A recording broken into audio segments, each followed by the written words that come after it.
ओम श्री हनुमते नमः। ब्रह्ममुरारिसुरार्चितलिङ्गं निर्मलभासितशोभितलिङ्गं जन्मजदुःखविनाशकलिङ्गं तत्प्रणमामि सदा शिवलिङ्गम्।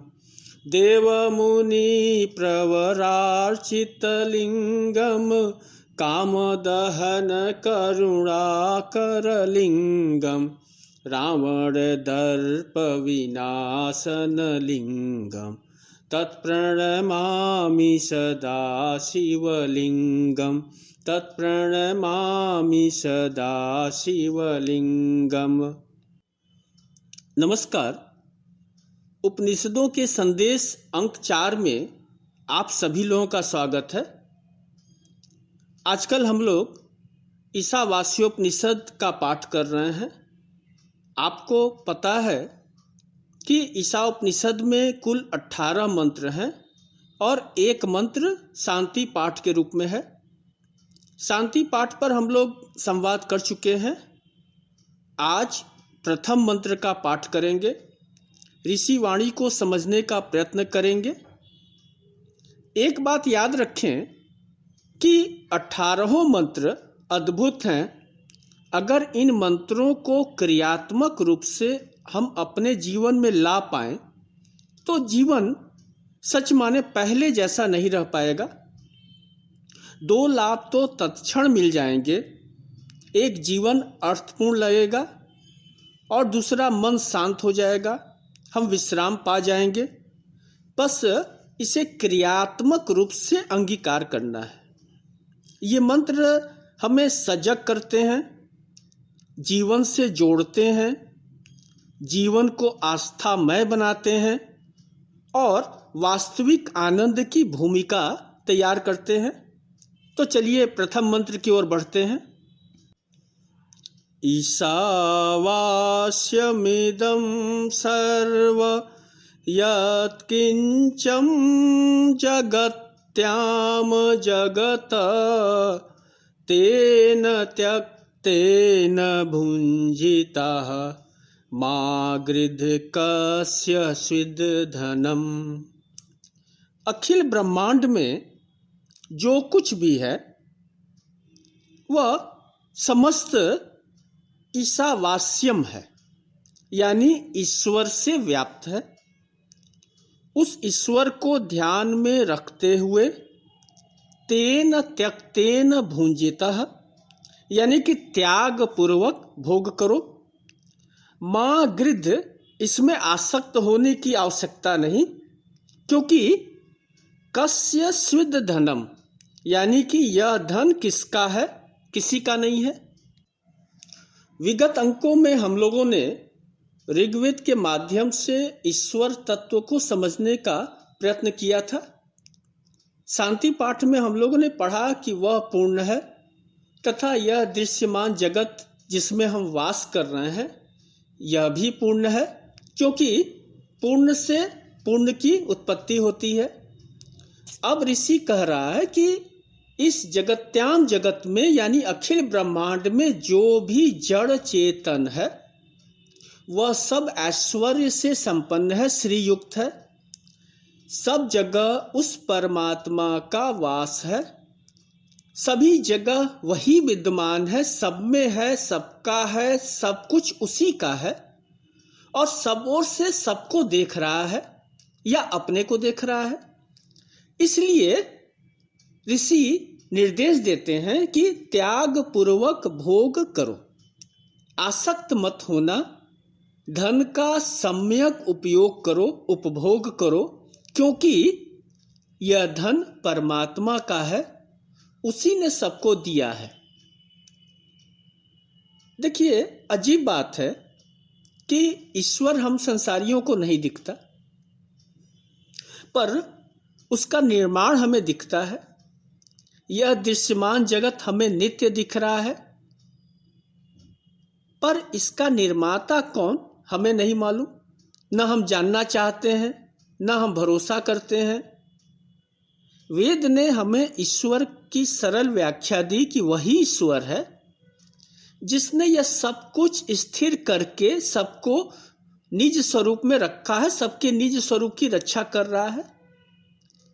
पर हम प्रमाण चाहते हैं। संतों ने एक मार्ग सुझाया कि उस परम चेतना को समझने के लिए पहले विश्वास पैदा करो, तभी उस तत्व तक पहुंच पाओगे, तभी उसको समझ पाओगे। अब जगत व्यवहार में हमारी यह आदत है कि हम पहले देखते हैं फिर विश्वास करते हैं, पर संत उल्टी बात करते हैं। और उल्टी बात क्यों कर रहे हैं? क्योंकि दृष्टा कभी कभी दृश्य नहीं हो सकता। जगत के साधारण नियम से हम उस परम पिता परमात्मा को नहीं देख सकते। परमात्मा सर्वद्रष्टा है, वह दिखाई नहीं देगा, उसका हमको अनुभव करना है और श्रद्धा विश्वास की कुंजी से ही उसके पट खुलेंगे। मंत्र में कहा गया ईशावास्यमिदं, यानी सब में ईश्वर का वास है। फिर अब एक बखेड़ा और खड़ा होता है कि फिर कौन संत, कौन महात्मा, कौन चोर, क्या अच्छा क्या बुरा, क्या शोभन क्या अशोभन।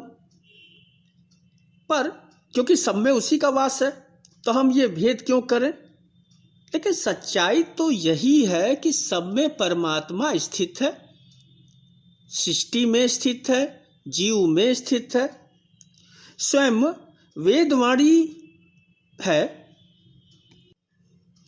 नमो नमस्ते नानाम पतये नमो नमः, नमः पुंजिष्ठे भयो नमो नमो निषादे भयः, ब्रह्मदासा ब्रह्मदासा ब्रह्मैवै कितवः, ब्रह्मवै कितवः।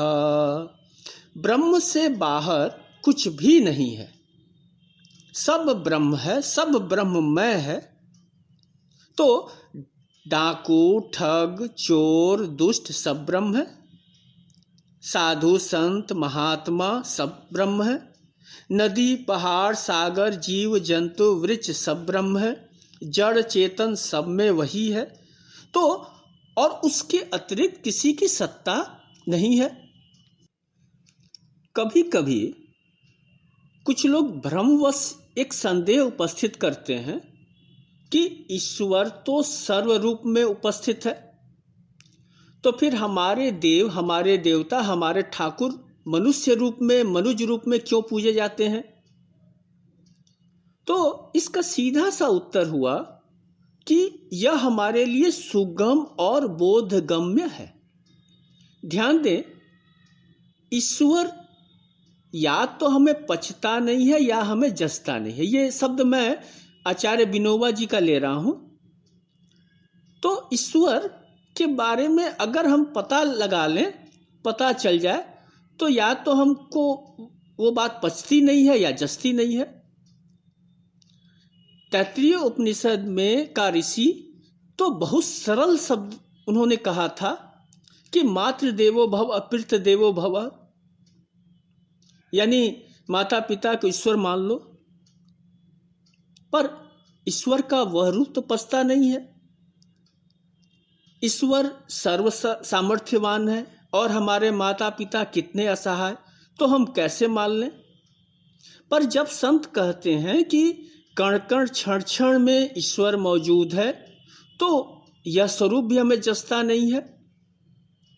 याद करें, बच्चों को जब हम लोग वर्णमाला सिखाते हैं तो पहले क से कमल सिखाते हैं, इसलिए कि बच्चा समझ जाए कि क एक वर्ण है और उससे बना शब्द कमल। हम पहले दिन ही संयुक्ताक्षर नहीं सिखाते, संज्ञा सर्वनाम विशेषण नहीं सिखाते, भाषा की उत्पत्ति और भाषा विज्ञान नहीं सिखाते। तो कहने का अर्थ हुआ सामान्य लोगों के लिए हमारे संतों ने एक मार्ग, एक सरल मार्ग बनाया कि चलो मनुष्य रूप में ही पूजा तो शुरू कर दो, कुछ नहीं करने से यही अच्छा है कि कमल बोलो। लेकिन ध्यान रखें, इसमें कोई संदेह नहीं कि ईश्वर निराकार है। खुद हमारे गोस्वामी तुलसीदास महाराज गाते हैं रुद्राष्टक में,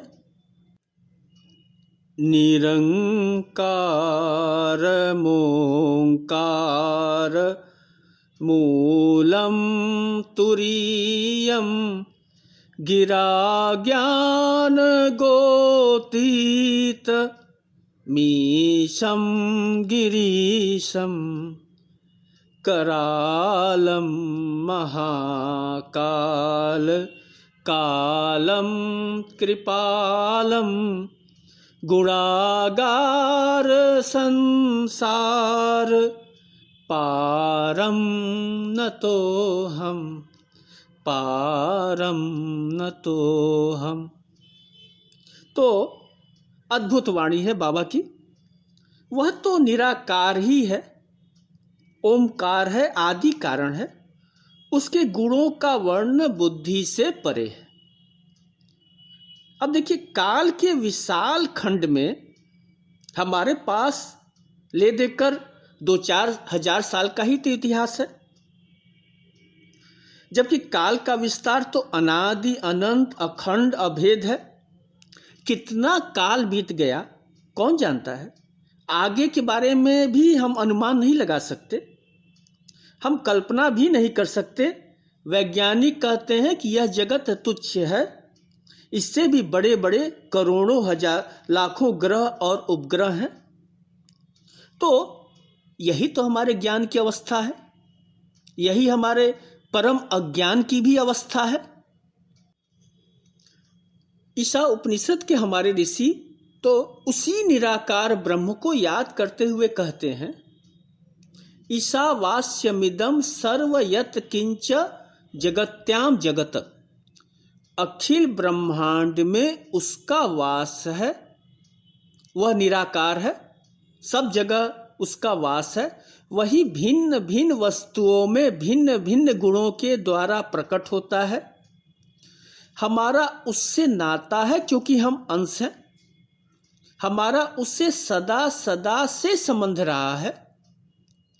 समस्या यही है कि हमारे पास एक ऐसा खिलौना है जो उसने नहीं दिया है। यह खिलौना भ्रमवश भोगवश हम जी इसे अपनी ही सत्ता मानते हैं। संत इस खिलौने का नाम मन रखे हैं। हमारे पास सब कुछ ईश्वर द्वारा प्रदत्त है, बस मन को छोड़कर। नारदीय भक्ति सूत्र और सांडिल्य भक्ति सूत्र में मैंने इस पर विस्तार से चर्चा की थी, शायद आपको याद भी होगा।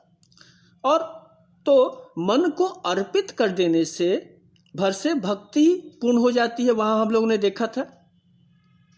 तो मन जो खिलौना हमारे पास है, इसको हम छोड़ नहीं पाते हैं और इसीलिए ईश्वर की सत्ता समझ में नहीं आती है। वह सभी जगह है, हमारे आसपास है, लेकिन हम उसको देख नहीं पाते क्योंकि हमारे पास अहंकार है, मन का अहंकार।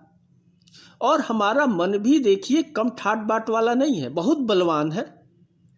वह स्वयं कुछ नहीं कर सकता, कुछ कर पाने में असमर्थ है, लेकिन तर्क खूब करता है। राम भगवान है 5 तर्क, राम भगवान नहीं है 5 तर्क। द्वैत अद्वैत, आस्तिक व नास्तिक, पूरब पश्चिम, यह वह, सब मन का प्रपंच है। मन की एक सूक्ष्म प्रवृत्ति होती है। आप ध्यान से अपने मन को देखेंगे तो पा जाएंगे कि वह प्रत्येक वस्तु, प्रत्येक संबंध का मूल्य निर्धारण करता है और फिर मूल्य के हिसाब से भागना शुरू करता है। ईशा उपनिषद में ऋषि उद्घोष करता है कि सब कुछ उसका है, उसके बाहर कुछ है ही नहीं, खुद तुम भी उसी की सत्ता हो। तुम सृष्टि के न मालिक हो न अभिकर्ता हो, उसने तुमको एजेंट तो बनाया नहीं है। तुम ज़्यादा से ज़्यादा एक अल्प समय के लिए न्यासी हो। कुछ सीमित, अति सीमित कालखंड के लिए तुम अव्यक्त से व्यक्त हुए हो और मालिक बन बैठे, और फिर इस अवस्था के बाद शीघ्र ही तुम अनंत में विलीन भी हो जाओगे। अतः ऋषि समझाते हुए कहते हैं कि तेन त्यक्तेन भुंजीता, भोग तो करो पर स्मरण रहे कि यह तुम्हारा नहीं है। त्याग के साथ भोग करो, यानी भोग की अनुमति उन्होंने दी शर्त के साथ कि त्याग करो। त्याग के साथ आसक्त मत बनो। और ऋषि मंत्र के अंत में पूछता है, यह धन किसका है? कस्य स्वित धनम। तो अब आज समय नहीं बचा, अगले अंक में हम लोग ऋषि की रहस्यमयी वाणी त्याग पूर्वक भोग को विस्तार से समझेंगे। क्योंकि देखिए, दोनों परस्पर विरोधी चीजें हैं, परस्पर विरोधी क्रियाएं हैं। आप त्याग करेंगे तो भोग नहीं कर सकते, भोग करेंगे तो त्याग नहीं कर सकते। ऋषि कह रहा है कि दोनों एक साथ कर दो। तो एक साथ हम कैसे साध सकते हैं, और यह भी पता लगाएंगे कि यह धन किसका है, और जिसका है उसने छोड़ क्यों रखा है। तो आज अब मुझे आज्ञा दीजिए। नमस्कार।